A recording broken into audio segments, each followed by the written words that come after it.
Sometimes it is advantageous to completely change the space we are integrating over. This makes computing some more difficult integrals by hand easier. We start with some function that maps x, y, z space into u, v, w space. The work to be done depends on the problem given to you.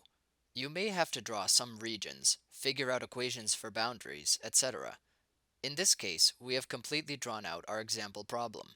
The UVW space has been carefully defined to produce a nice rectangular box with simple boundaries, u from 0 to 2, v from 0 to 1, and w from 0 to 1. This UVW space maps to a slightly more complicated, slanted rectangular space as shown on the right.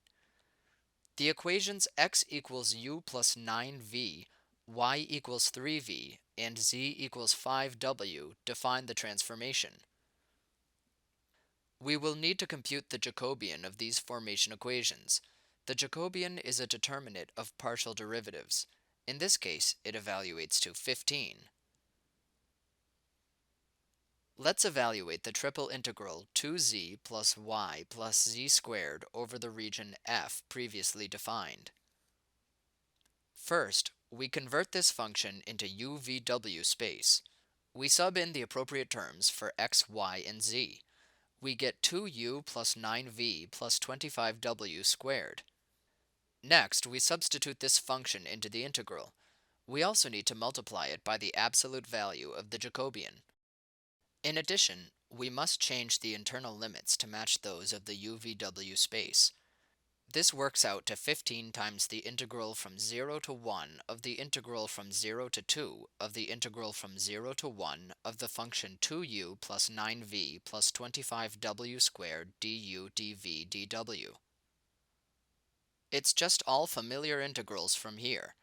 We have 15 times the integral of 1 plus 9v plus 25w squared dv dw. Integrating with respect to v from 0 to 2, we obtain 15 times the integral of 2 plus 18 plus 50w squared dw. Integrating this with respect to w results in 15 times the quantity of 20w plus 50 over 3 times w cubed. Evaluating this expression from 0 to 1 gives us 15 times the quantity 20 plus 50 over 3. Finally, we evaluate this expression to reach an answer of 550.